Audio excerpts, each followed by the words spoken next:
Kelihatannya banyak yang berlibur karena hari raya. Mudah-mudahan mereka ingat ibadah. Pagi hari ini kita lihat satu tema. Ya, sebentar saya ambil kacamata. Kita baca sama-sama. 1, 2, 3. Tuhan mengetahui jalan hidup kita. Tuhan tahu jalan hidup kita, keadaan kita, apa yang sedang kita alami, sedang kita jalani, Tuhan tahu. Dan sebenarnya apa yang terbaik untuk kita jalani ke depan. Nah, itu maksudnya. Jadi Tuhan mengetahui hal terbaik bagi kita. Karena ketika kita bikin pilihan sendiri, seringkali pilihan kita jauh dari yang baik. Jangankan terbaik, baik pun tidak nyampe. Jauh dari yang baik. Tetapi kita tahu Tuhan panjang sabar. Dengan segala macam cara Tuhan memperingatkan, menuntun kita. Itu sebabnya pemazmur katakan, dia menuntun aku ke jalannya yang benar oleh karena namanya. Jadi selalu Tuhan mau tuntun kita ke jalan benar. Jalan benar itu menuju yang terbaik untuk kita. Nah, Tuhan mengetahui cara terbaik yang harus kita tempuh. Jadi perjalanan hidup kita seringkali tidak menyenangkan, tetapi Tuhan tahu itu yang terbaik untuk membentuk, mempersiapkan kita menuju yang terbaik yang Tuhan rencanakan. Kita ingat Yeremia 29, aku tahu rancangan apa yang ada padaku mengenai kamu, yaitu rancangan damai sejahtera untuk memberikan kepadamu hari depan yang penuh harapan. Yang terbaik Tuhan ingin kita capai dalam hidup ini. Tetapi kita tidak pernah tidak melalui perjalanan. Perjalanan ini yang jadi persoalan. Nah, Tuhan mengetahui keadaan hati kita yang sesungguhnya. Jadi mengenai tema ini, Tuhan mengetahui jalan hidup kita. Tuhan mengetahui hal terbaik untuk kita. Seringkali kita tidak tahu, tapi kita berharap alami yang terbaik. Tuhan mengetahui cara terbaik yang harus kita tempuh. Itu sebabnya Tuhan tuntun kita di jalannya. Bukan jalan kita, tetapi jalannya Tuhan untuk kita masing-masing berbeda. Amin. Jadi jangan ukur, itu kok dia enak. Saya sudah ngotot seperti sekarang, tapi kok ndak enak terus. Jalan Tuhan taruh jalan kita masing-masing itu beda. Jadi ndak usah iri lihat orang lain, karena ada yang lebih menderita dari kita menjalani hidup ini. Nah, kemudian yang ketiga itu Tuhan mengetahui keadaan hati kita yang sesungguhnya. Tuhan yang tahu hati kita. Nah, kita lihat. Saya siapkan dua poin untuk kita lihat mengenai Tuhan mengetahui jalan hidup kita. Kita baca lebih dulu Ayub pasal 23 ayatnya yang ke-10. Boleh baca sama-sama dengan saya. 1, 2, 3. Karena ia tahu atau Tuhan tahu jalan hidupku. Seandainya ia menguji aku akan timbul seperti emas. Yang kita mau lihat soal ini. Ia tahu, Tuhan tahu jalan hidupku. Tuhan tahu siapa aku sebenarnya. Iya kan? Tuhan tahu kita ini siapa. Sebenarnya kita ini siapa. Kadang-kadang penilaian orang mengenai kita bagus. Tetapi Tuhan nilai tidak bagus. Ada orang nilai kita tidak bagus, tetapi Tuhan nilai kita bagus. Orang-orang yang koruptor di negara ini, juga di dalam gereja, itu seringkali mereka tampil bagus loh. Jadi banyak orang lihat bagus. Banyak orang lihat bagus. Contoh, di dalam Alkitab ada orang kaya dan Lazarus itu. Orang kaya ini dinilai bagus oleh banyak orang. Dia seringkali bikin pesta, undang banyak orang. Karena dia terkenal mungkin di kota itu, dia sebagai orang kaya, kemudian dia undang banyak orang untuk makan, minum, berpesta katanya tiap hari. Mungkin gantian desa yang hadir. Jadi pasti banyak orang bilang dia baik. Tetapi Tuhan uji kebaikannya, munculkan Lazarus. Ternyata ketahuan dia tidak baik. Lazarus yang harusnya dia bantu, dia tidak bantu. Saudara, kita hati-hati apapun yang Tuhan perhadapkan ke kita. Saya seringkali beri contoh, seringkali saya selesai ibadah seperti ini mau tutup pintu gerbang, ada orang, waduh, belum dapat tarikan sama sekali becak. Datang lagi yang satu. Iya, sudah nongkrong di sini dari pagi sampai sudah jam 11 ini belum ada. Saya tahu bukan kebetulan mereka muncul di depan saya. Jadi tinggal kita memilih. Kita anggap nanti kebiasaan. Kalau saya ngasih nanti kebiasaan. Atau kita tahu ini bukan kebetulan. Saya berbuat. Mau dia pura-pura belum dapat tarikan, tapi lihat wajahnya kira-kira betul dia belum dapat tarikan. Jadi saya senang, bukan ini pamer apa yang saya buat, tetapi saya senang melakukan itu. Saya bilang, nih pulang buat beli beras, cepat pulang supaya di rumah bisa masak. Nah, mungkin tidak berarti yang saya berikan, tetapi itu yang mampu saya berikan. Nah, Tuhan tahu jalan hidup kita, jadi Tuhan munculkan banyak hal untuk tuntun kita melangkah di jalan yang Tuhan rencanakan buat kita. Amsal 5 ayat 21, ini dua ayat yang keadaannya agak berbeda. Amsal 5 ayat 21, karena segala jalan orang terbuka di depan mata Tuhan dan segala langkah orang diawasinya.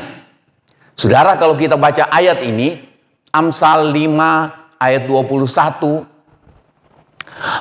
Ayub 23 ayat 10, seharusnya begini, kita berpikir begini. Saya bersyukur Tuhan tahu keadaan saya. Biarpun pasangan kita tidak tahu keadaan kita, anak tidak tahu keadaan kita, orang tua tidak tahu keadaan kita, saudara, keluarga tidak tahu atau tidak mau tahu keadaan kita, tapi kita bersyukur Tuhan tahu. Amin. Tuhan tahu, Tuhan peduli. Nah, kalau Tuhan tahu, Tuhan juga tahu bagaimana cara untuk menolong kita. Kau selalu punya cara untuk menolongku. Tuhan selalu punya jalan untuk menolong kita. Karena dia tahu keadaan kita. Dia tahu siapa kita.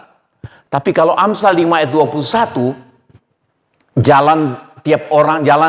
segala jalan orang terbuka di depan mata Tuhan, dan Tuhan mengawasi langkah-langkah kita masing-masing.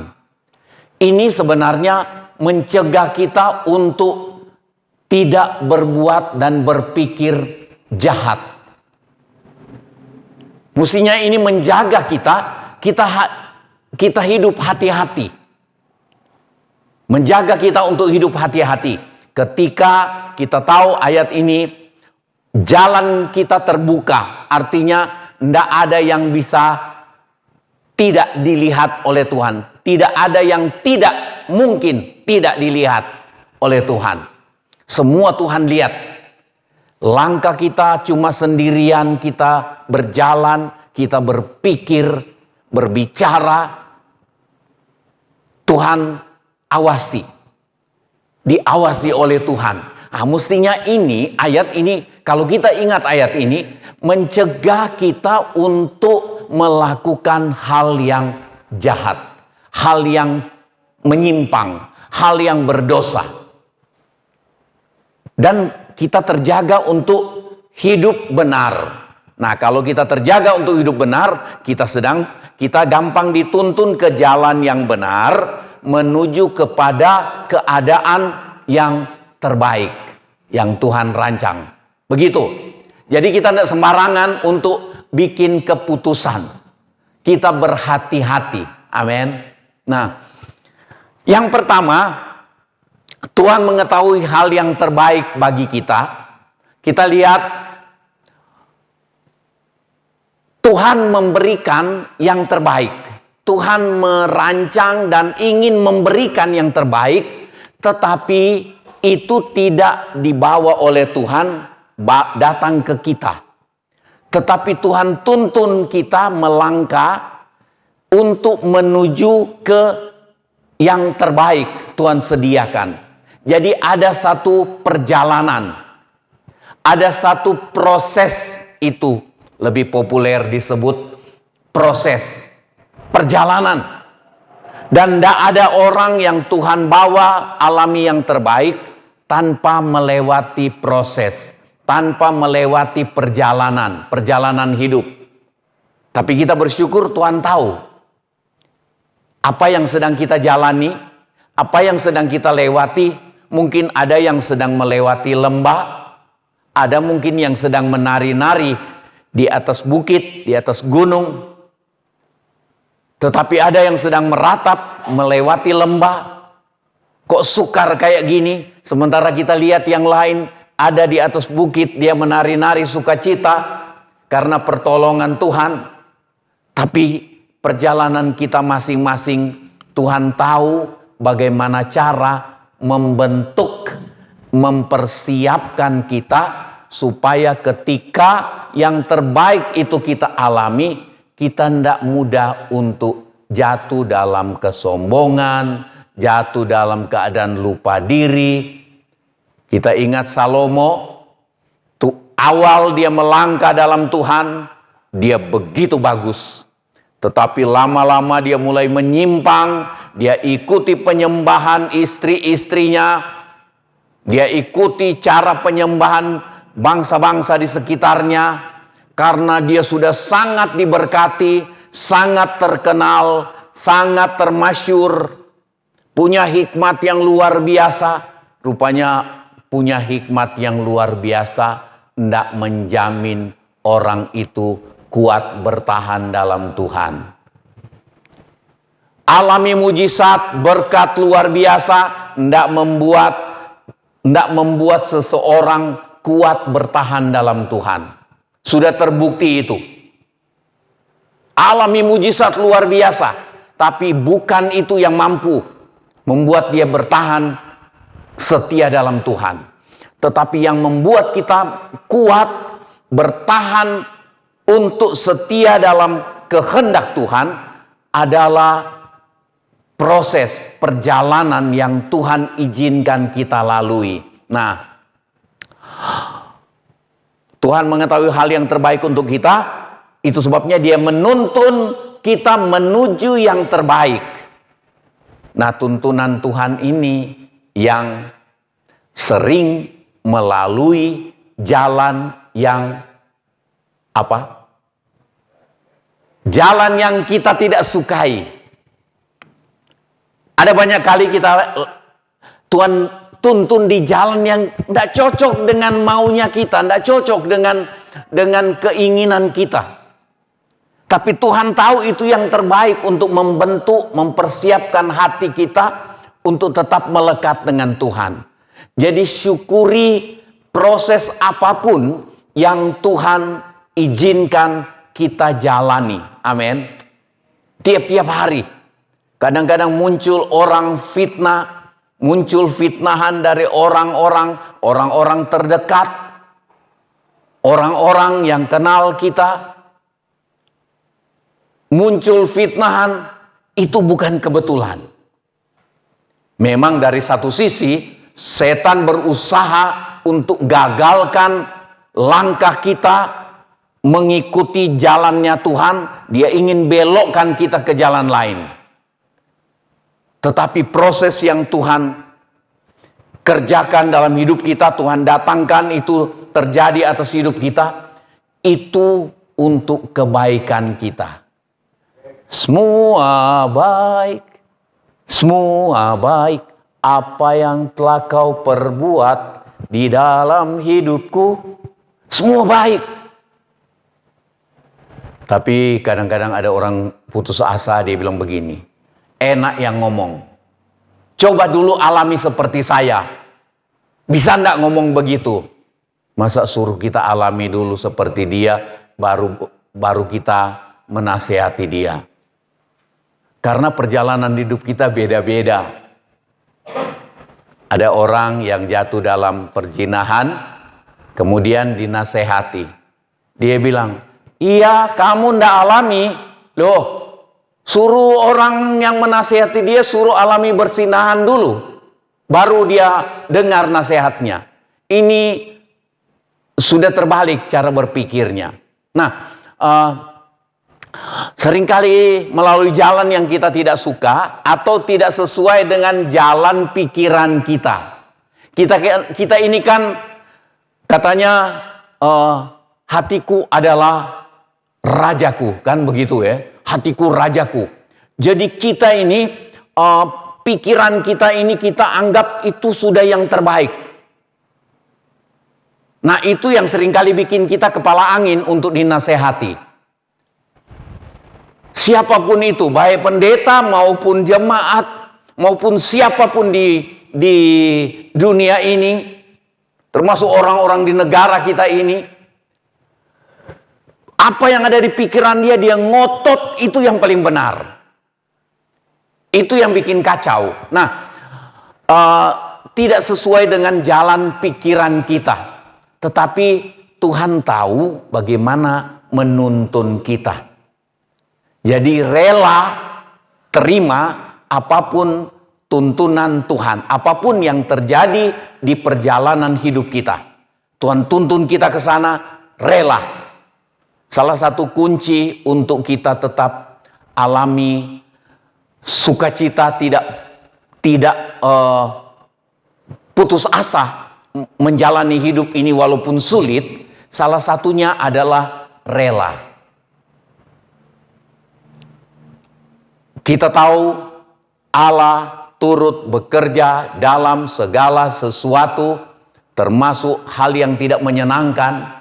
Itu tujuannya untuk mendatangkan kebaikan. Kita mesti ingat itu. Supaya hidup kita ini tidak gampang tertekan dengan keadaan yang tidak menyenangkan. Nah, kita lihat contoh. Ada contoh mengenai Tuhan yang tahu hal yang terbaik untuk kita jalani, tapi tidak sama dengan pikiran kita. Contoh pertama, perjalanan orang Israel menuju tanah perjanjian.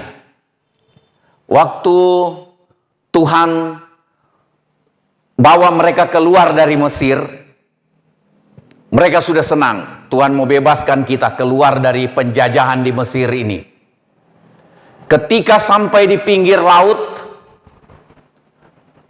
Tuhan bilang ke Musa, tadinya mereka mau jalan menuju ke tanah perjanjian, itu cuma perjalanan kira-kira mungkin 1-2 minggu atau lebih, atau mungkin 1 bulan mereka perjalanan. Tapi Tuhan suruh datang sampai ke pinggir laut Taberau. Sampai di sana musuh atau orang Mesir sementara datang untuk kejar mereka. Tentara Mesir yang pakai kuda kejar mereka. Mereka bingung, kok Tuhan taruh kita terkurung dan tidak tahu bikin apa-apa. Mau bagaimana ini? Sudah pasti mereka akan dibunuh oleh tentara Mesir yang sedang kejar mereka. Menurut akal, Tuhan salah bawa mereka di pinggir laut terkurung. Tapi Tuhan punya tujuan. Ketika mereka terkurung, itu kesempatan mereka melihat kuasa Tuhan. Tuhan bilang sama Musa, angkat tongkatmu. Musa angkat tongkatnya ke laut, laut terbelah. Singkatnya cerita begitu. Laut terbelah, Tuhan bilang, suruh mereka masuk. Laut terbelah itu sudah mujizat. Orang Israel jalan melalui bagian yang kering. Tuhan punya tujuan. Begitu sampai di seberang, mereka menari-nari sukacita karena mujizat. Tapi 3 hari kemudian, mereka jalan tidak dapat air. Mereka ngamuk mau lempar Musa dengan batu. Itu baru alami mujizat 3 hari lalu. Mujizatnya luar biasa. Air terbelah, air laut terbelah, dan mereka bisa masuk lewat jalan itu. Mujizat yang besar. Itu yang tadi saya bilang. Seringkali kita alami mujizat, tidak menjamin kita jadi setia sungguh-sungguh dengan Tuhan. Tapi begitu kita rela Tuhan proses di jalan yang Tuhan mau, itu yang membuat kita terbentuk jadi orang yang terus bersyukur. Mereka nari begitu selesai nyebrang, dan orang Mesir, tentara Mesir, dan kuda-kuda keretanya masuk di dalam laut. Tuhan suruh balikkan itu air laut. Mereka mati semua. Orang Israel bersuka cita di seberang. Wah, luar biasa. Kemudian Tuhan bilang, jalan terus. Jalan terus, bukan sampai di sini. Jalan terus. Jalannya arah ke padang gurun. 3 hari jalan sampai di Mara. Mereka ngomel, hari kedua mungkin sudah ngomel tidak ada air. Hari ketiga, begitu sampai di Mara, airnya pahit. Mereka sudah berkali-kali bilang, kita lempar Musa, lempar dengan batu. Banyak sekali batu di padang gurun. Tinggal ngambil untuk lempar Musa. Terbukti hati mereka.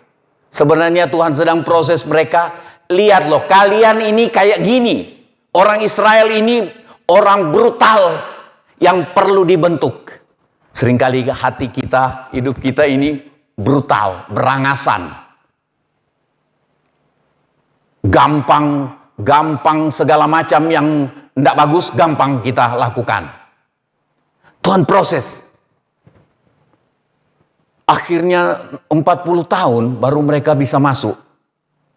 Muter-muter di padang gurun. Melalui keadaan yang dari Mara mereka dapat air pahit. Tuhan kasih tunjuk juga mujizat. Musa ambil kayu sepotong ini, lempar ke air. Begitu lempar ke air, air jadi katanya jadi manis. Airnya mereka minum dengan sukacita. Luar biasa, luar biasa. Terus jalan lagi. Jalan lagi, di firman Tuhan bilang mereka sampai ke Elim. Sampai di Elim ada mata air banyak, ada pohon korma banyak. Mereka senang. Mereka senang. Alami itu. Pemeliharaan Tuhan luar biasa. Tapi kalau kita lihat, sungguh-sungguh mereka diajar untuk melihat panjang sabarnya Tuhan. Ya kan? Kita semua enggak sabar. Kita semua enggak sabar begitu melewati proses dalam hidup ini. Kita semua banyak kali enggak sabar. Tetapi dalam perjalanan hidup kita lihat orang Israel ini, lihat kesabaran Tuhan, panjang sabar Tuhan. Mereka sudah ngomel, sudah mau lawan Musa, tapi Tuhan panjang sabar untuk tuntun mereka. Nah, muter-muter tidak cocok dengan akal. Banyak yang sudah bilang, ayo kita kembali ke Mesir. Banyak orang bilang, gak usah gereja-gerejaan, gak usahlah ikut pelayanan. Begini-begini saja. Saya setia ke gereja. Tapi kok toko saya nak maju? Kok pekerjaan saya nak maju? Banyak kali kita salah berpikir. Kita tidak rela jalani proses. Itu yang berbahaya. Nah, contoh perjalanan orang Israel, Tuhan tuntun mereka dari waktu ke waktu dengan segala macam tantangan dan juga dengan segala macam mujizat. Itu baiknya Tuhan. Dibikin seimbang katanya. Dibikin seimbang. Ada manis, ada pahit. Ada asam, ada asin. Kalau asam dengan asin digabung, rasanya apa? Hah? Kalau setahu saya agak manis. Karena itu jeruk yang asam itu kecut. Begitu dicelup garam, terus kita isap sedikit, terasa manis. Coba pulang di rumah. Kevin langsung ngiler. Perjalanan orang Israel, itu cara kerja Tuhan luar biasa. Saudara, kita ketika kita alami kesulitan dalam hidup ini, di celah-celah kesulitan itu Tuhan adakan mujizat. Tuhan adakan hal yang menghibur kita. Pernah alami? Dari celah-celah kesulitan, Tuhan datangkan hal-hal yang menghibur. Terima kasih Tuhan.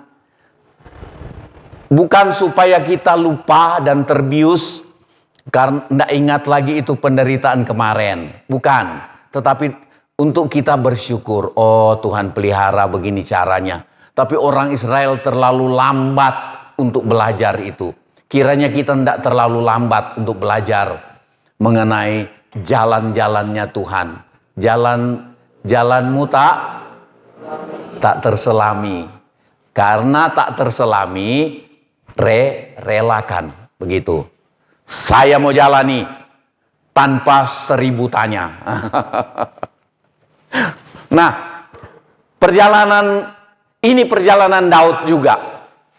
Perjalanan Daud, ketika Daud sudah dilantik oleh Samuel, Tuhan suruh Samuel, saya sudah tolak ini Saul.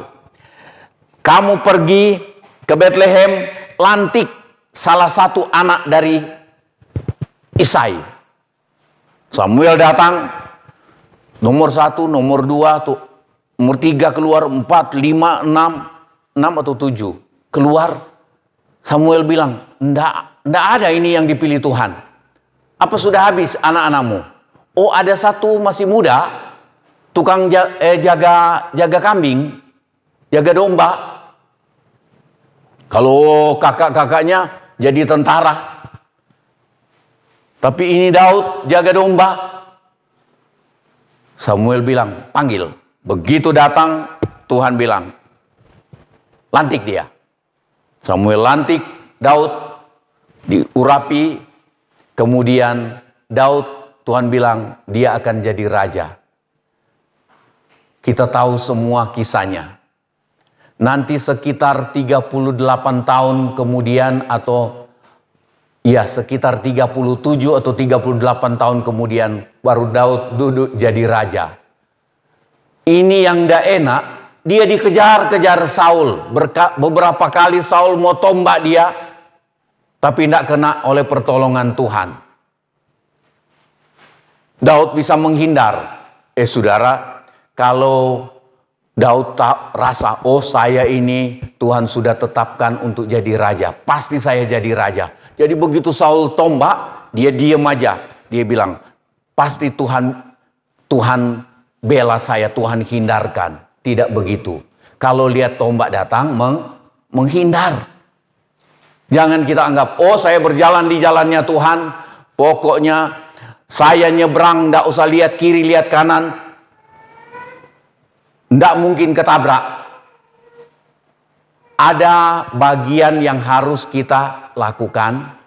Daud lakukan menghindar dari tombak. Lainnya Tuhan yang bela. Tuhan yang ungkapkan di hati Saul, kamu sudah salah. Saul pernah nangis. Daud, iya saya terus mau berusaha membunuh kamu, tapi kamu baik dengan saya. Memang kamu yang akan ganti saya jadi raja. Saul pernah bilang begitu, tapi tidak jadi raja itu Daud. Masih lama. Banyak proses yang Daud alami menyakitkan. Sampai satu waktu dia pernah pura-pura gila. Cuma untuk menghindar dari kejaran Saul. Proses yang Tuhan izinkan terjadi atas hidup Daud, itu mempersiapkan dia jadi seorang raja yang bertekun dengan Tuhan. Mengandalkan Tuhan. Walaupun ada beberapa kali kita baca, dia punya kekurangan. Nah, itu perjalanan. Jadi ternyata dalam hidup ini perjalanan kita menuju yang terbaik, menuju yang Tuhan rancang yang terbaik bagi kita, itu seringkali perjalanannya tidak mudah.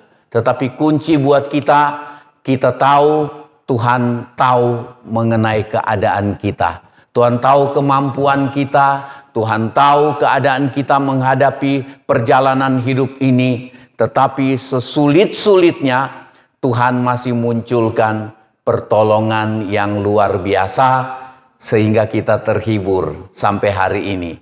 Perjalanan hidup Bapak Licuan juga tidak mudah. Sekarang agak mudah, mungkin di atas bukit dia sekarang. Nah, yang kedua, Tuhan mengetahui keadaan hati kita. Matius 9 ayat 2, maka dibawa oranglah kepada Tuhan Yesus seorang lumpuh yang terbaring di tempat tidurnya. Ketika Yesus melihat iman mereka, berkatalah ia kepada orang lumpuh itu, percayalah hai anakku, dosamu sudah diampuni.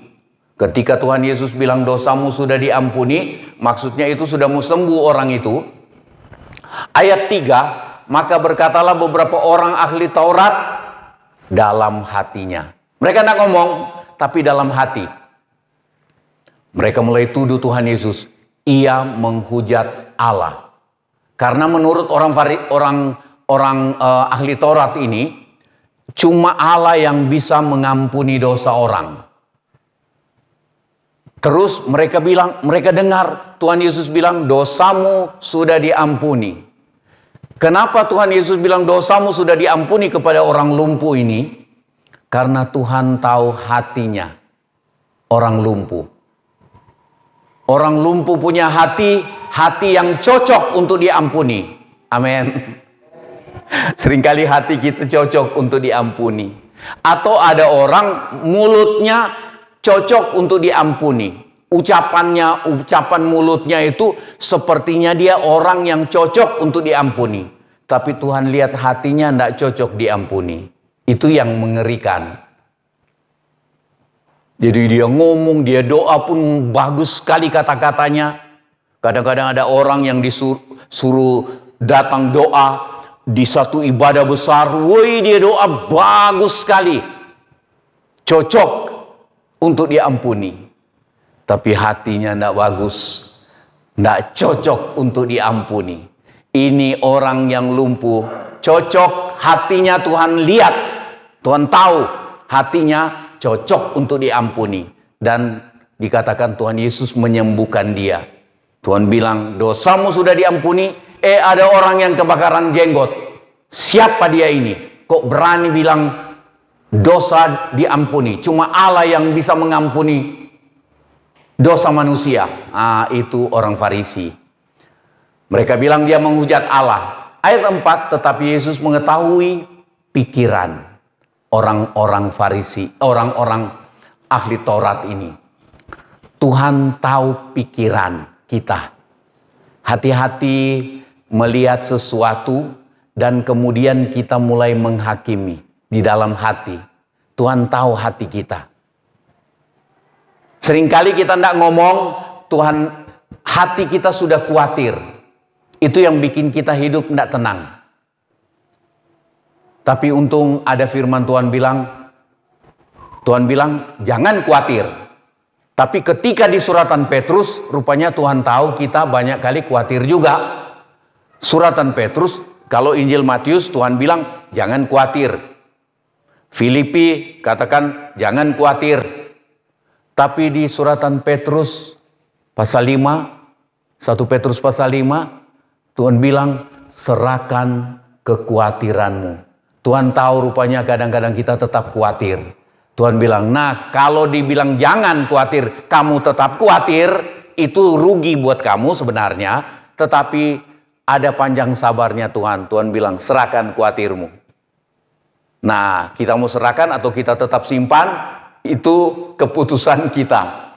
Mau jadi bengkok ini hidup, mau jadi hati mau rusak karena kita simpan kekhawatiran, badan jadi rusak karena simpan kekhawatiran, atau kita serahkan ke Tuhan. Tuhan, saya percayakan ke Tuhan. Serahkan. Tuhan bilang, serahkan khawatirmu karena aku yang memelihara kamu. Wah, luar biasa itu. Nah, mestinya tidak belok ke sana.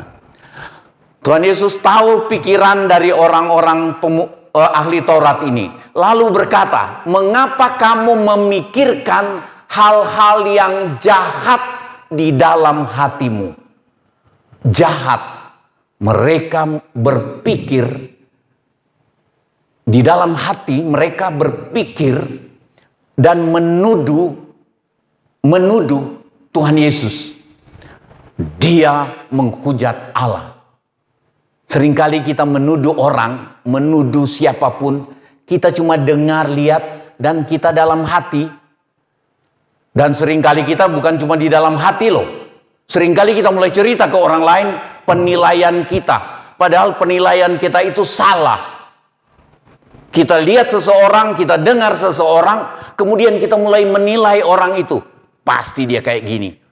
Kita nilai salah. Orang ahli Taurat ini mereka cuma dalam hati. Tapi seringkali orang Kristen ada banyak yang bukan cuma di dalam hati, tapi dia mulai sebar pendapat dia yang salah. Tuhan akan urus. Tuhan akan urus itu. Nah, mengapa kamu memikirkan hal-hal yang jahat di dalam hatimu? Matius 9 ayat 6, Tuhan Yesus katakan kepada orang-orang ahli Taurat, tetapi supaya kamu tahu bahwa di dunia ini anak manusia berkuasa mengampuni dosa. Tuhan Yesus perkenalkan diri sebagai anak manusia. Sebenarnya mereka tahu itu. Tuhan Yesus, dia firman yang jadi manusia, dia disebut sebagai anak manusia. Dia bilang, supaya kamu tahu bahwa di dunia ini anak manusia berkuasa mengampuni dosa.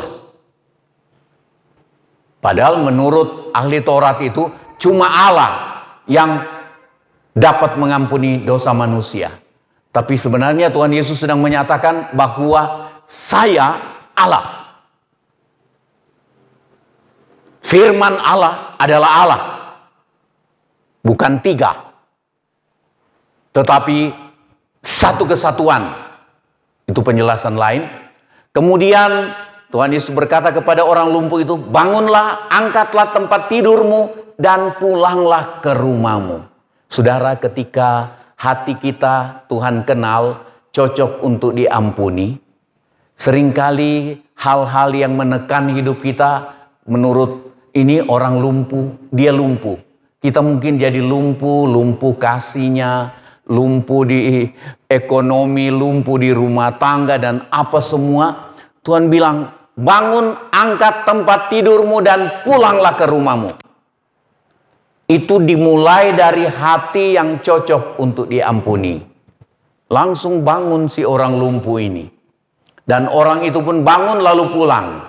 Ayat 8, maka orang banyak yang melihat hal itu takut, lalu memuliakan Allah yang telah memberikan kuasa sedemikian itu kepada manusia. Orang mulai memuliakan Allah melalui apa yang Tuhan Yesus kerjakan.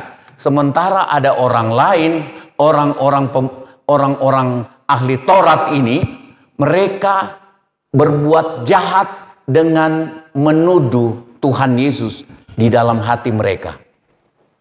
Saudara, ada banyak kali kita terjebak, hati kita jadi jahat. Karena pikiran-pikiran, kesimpulan-kesimpulan yang salah mengenai orang lain. Bahkan kesimpulan yang salah mengenai Tuhan. Nah, Roma 2 ayat 16, hal itu akan nampak pada hari bila mana Allah sesuai dengan Injil yang kuberitakan akan menghakimi segala sesuatu apa? Yang tersembunyi dalam hati manusia oleh Kristus Yesus. Tuhan Yesus yang jadi hakim. Banyak orang tak percaya ini, bahwa Isa Al-Masih Tuhan Yesus Kristus, dia hakim yang adil, yang akan menjadi hakim katanya pada hari kiamat. Menjadi hakim. Dan penghakimannya adalah membongkar semua yang manusia sembunyikan di dalam hati. Wah, lebih baik kalau ada sesuatu di dalam hati, kita bereskan dengan Tuhan mumpung masih bernafas. Mumpung masih hidup. Bereskan. Ada hal yang kita... sebentar saya bikin catatan begini. Tuhan mengetahui jalan hidup kita. Tuhan sangat mengetahui yang terbaik untuk kita.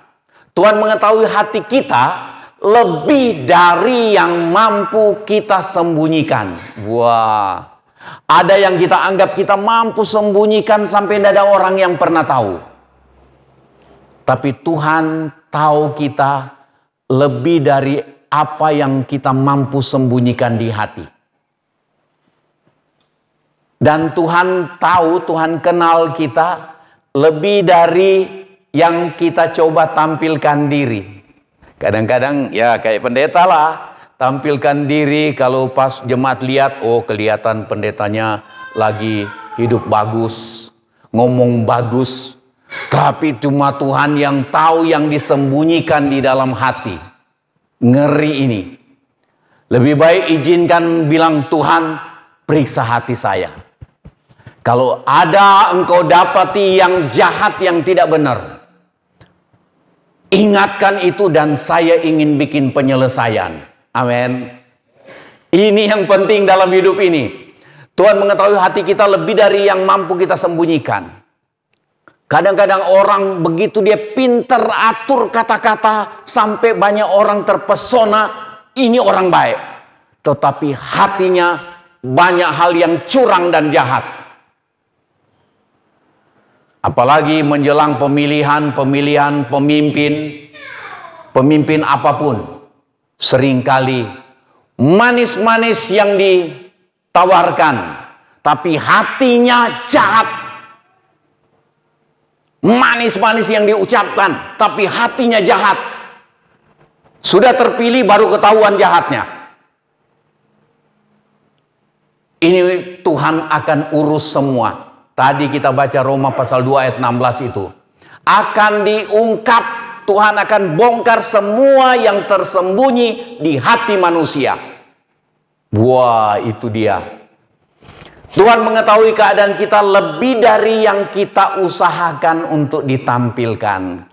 Saya bisa tampil bagus di hadapan saudara, tapi Tuhan yang tahu apa yang ada di hati saya. Tidak ada yang bisa disembunyikan. Lebih baik kita urus hari ini. Amin. Tuhan mengetahui hati kita lebih dari yang kita ucapkan. Puji Tuhan, kita sama-sama berdiri.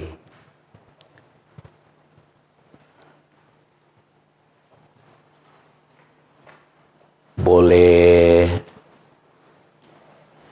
A, nanti bisa naik ke B kalau bisa.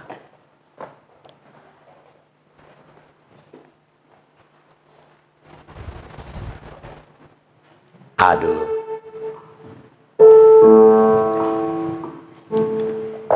Selidiki aku, lihat hatiku, apakah ku sungguh mengasihimu, Yesus. Maha tahu dan menilai hidupku, tak ada yang tersembunyi bagimu. Selidiki aku. Keras. Apakah ku sungguh mengasihimu, Yesus? Kau yang Maha tahu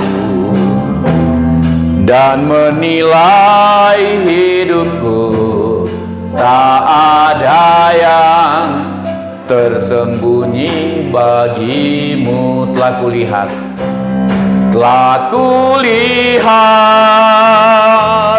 kebaikanmu